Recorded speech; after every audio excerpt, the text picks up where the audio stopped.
वह तो सदा सोती ही रहती है। जब भी मैं ऑफिस जाती हूँ वो दिखाई नहीं देती। इतना थकी हुई होती हूँ, एक गिलास पानी तक नहीं पूछती। न वक्त पर खाना मिलता है, न धुला धुलाया कपड़ा मिलता है। अभी मुझे शॉपिंग पर जाना है, मेरे कपड़े पर भी नहीं है। अभी मैं क्या पहनूंगी? और मेरे ससुराल के लोग आ रहे हैं। सारा घर बिखरा पड़ा है, वो लोग आएंगे तो क्या सोचेंगे? अम्मी, तुमने बहू बनाकर लाई है या मार्केट? कहती है अपने कपड़े और अपनी के कपड़े उसे साफ किया करो, आखिर उसे किस बात का दुख है? अम्मी, तुमने तो उसे सर पर चढ़ा रखा है, देखना है कि तुम बहुत पछताओगी। ठीक है बेटी, अभी मैं उस चुड़ैल की खबर लेती हूँ। वो मेरी बेटी को इतना तकलीफ दे रही है, वो अपने आप को समझ के क्या रखी है? अरे बहू, इधर आओ। क्या बात है अम्मी? चल बड़ी आई अम्मी की बच्ची, मैंने तुमको बहू बनाकर लाई हूँ या मार की? तुम सब पर हुकूमत करने के लिए आई हो। तुम बेटी का कपड़ा अब तक क्यों नहीं तैयार की? वक्त पर खाना क्यों नहीं देती? और आज मालूम है बेटी के ससुराल वाले आ रहे हैं, तो तैयारी क्यों नहीं की? दिन भर मेकअप से लगी रहेगी तो खाना कैसे पकाएगी? हाथ जाने पर जाएंगे ना, बर्तन कैसे धोएगी? हाथ किस जाएंगे ना। अम्मी, एक हफ्ता पहले एक दर्जन साबुन लाया, एक हफ्ता भी नहीं चला के सारा साबुन खत्म हो गया। हाय अल्लाह, मैं तो साबुन ला ला कर थक गई, क्रीम ला ला कर थक गई हूँ। कभी ये खत्म, कभी वो खत्म, कभी आंख से देखा होगा तब ना। जब से ये घर पर आई है, घर की सारी बरकतें खत्म हो गई है। ये गलत बात है अम्मी। बेटी को वक्त पर खाना भी देती हूँ और कपड़े भी बराबर धुलती हूँ। रात में देर तक काम किया तो क्या बिस्तर पर सो गई और शिकायत कर रही है? अम्मी, मेहमान आने का भी काफी टाइम है, उनके आने से पहले हमारा काम हो जाएगा। और अगर ज्यादा काम रहा तो आप लोगों को भी हाथ बदल देना चाहिए। अकेली में कितना काम कर सकती हूँ? रही बात साबुन और क्रीम की, तुम्हारा बेटा खुद ही कहता है बर्तन कर रहा करो। अकेली नहीं, थोड़ी ना अपना इस्तेमाल कर लेती हूँ, आपकी और आपकी बेटी भी।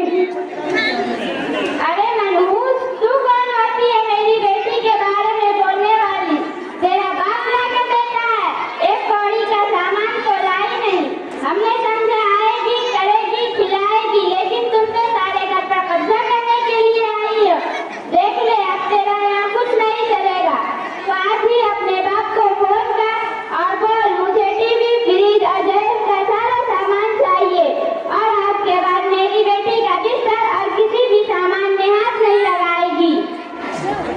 अम्मी, अब तक जो हुआ मैं उस बात से माफी चाहती हूँ। मेरी शादी का वक्त मेरे माँ बाप से जितना हुआ उन्होंने दिया, अब इससे ज्यादा मेरे वालिदैन आपकी ख्वाहिशों को पूरी नहीं कर सकते। वो इंतहाई ज़्यादा दिनों पर पहुँच चुके हैं, अब उनसे ये मुमकिन नहीं। तो क्या लाई है भिखारी?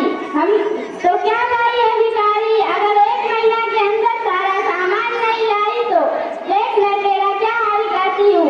आने में मेरे बेटे को तुझे आज ही घर से निकलवा दूंगी। चल भाग यहाँ से। अस्सलामुअलैकुम वरहमतुल्लाहि वबरकातुहू। अलैकुमुस्सलाम वरहमतुल्लाहि वबरकातुहू। चलो छोड़ो बेटी, ससुराल वाले आ गए, चाय नाश्ता ले आओ। बर्तन, फ्रिज, पलंग, ये सब क्या है? हम भीख में आए हैं क्या? इसमें सोफा है, एसी है, ये सब कहाँ है? आप अपना सामान नहीं करते और अपनी बेटी भी हम दे। अभी कहीं रुक जाइए, थोड़ी देर बैठकर बातें करते हैं।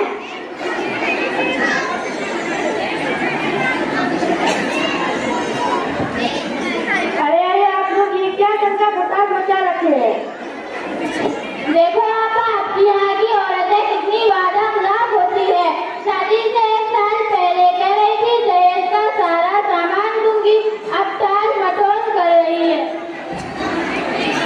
देखो आपा, क्या हमने ये सब रस्म रिवाज निकाल रखे हैं? शादियों में हमको लड़की निकाह बहुत है, आखिर आपकी भी तो बेटी है। कल उसके ससुराल वाले भी ऐसे ही मुतालबा करेंगे तो फिर आप क्या करेंगे?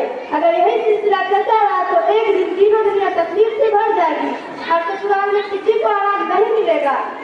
बेटी को जितना जो उतना ही कम है। ससुराल वाले की ख्वाहिश पूरी नहीं कर पाएंगे तो कल के दिन हमारी बेटी भी कर जाएगी तो उसको भी तकलीफ होगी और वो भी दहेज ज्यादा नहीं मिलेगी।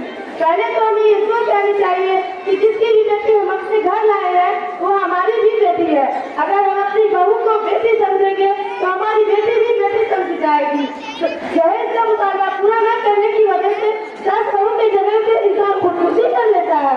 कैसी सास है, बहू को जला दिया और मार डाल दिया और तकलीफें दी और सुनो आपा, जब किसी की बेटी हमारे घर बहू बनकर आती है तो हम उसे नौकरानी समझते हैं, छोटी छोटी गलती पर खानदान वालों का नाम काम करते हैं। लहू के आंसू रुला रहे हैं, कोई सुनेगा तो क्या कहेगा। लहू के आंसू रुला रहे हो, कोई सुनेगा तो क्या कहेगा। कोका की माना सिखा रहे हो, कोई सुनेगा तो क्या कहेगा। मेरी बेटी तो फूल जैसी न तुम सताना ये कह रही हो, मेरी बेटी तो फूल जैसी न तुम सताना ये कह रही हो, मगर बहू को सता रही हो, कोई सुनेगा तो क्या कहेगा। हदीस पाक में आता है कि आप सल्लल्लाहु अलैहि वसल्लम एक जगह 3 मरतबा कसम खाता फरमाया। खुदा की कसम, हर वो शख्स मोमिन नहीं, हर वो शख्स मोमिन नहीं, हर वो शख्स मोमिन नहीं। सहाबा ने अर्ज किया, या रसूलल्लाह वो कौन। आप सल्लल्लाहु अलैहि वसल्लम ने इरशाद फरमाया, जिनकी शरारतों से उनका पड़ोसी महफूज न हो। अब आप खुद ही सोचिए कि पड़ोसी के बारे में कितनी सख्त वाइद है, तो जो औरत घर की एक फर्ज बन चुकी है उसको तकलीफ देना कितना सख्त गुनाह होगा। इसलिए मेरी माँ और बहनों से गुजारिश है कि आने वाली बहू को बेटी समझे और उसकी मोहब्बत में खजाने खोले। आपा आपने तो हमारी आंखें ही खोल दी।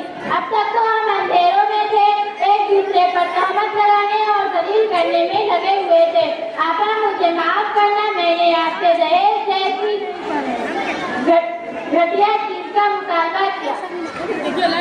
मुझे भी माफ करना, मैंने भी माफ कर दिया, अल्लाह भी माफ करेगा। बेटी जरा बहू को बुलाओ। बहू मुझे माफ कर दो, मैंने तुम्हारे साथ जुल्म किया, दहेज का मुतालबा किया। नहीं ऐसा मत कीजिए, कोई बात नहीं, नहीं ऐसा मत कीजिए, कोई बात नहीं। आप बड़ी है, नाराज होने का हक है। शुक्रिया, आप सब मिलजुल कर रहेंगे इंशाअल्लाह। अस्सलामु अलैकुम व रहमतुल्लाहि व बरकातहू। वालेकुम सलाम।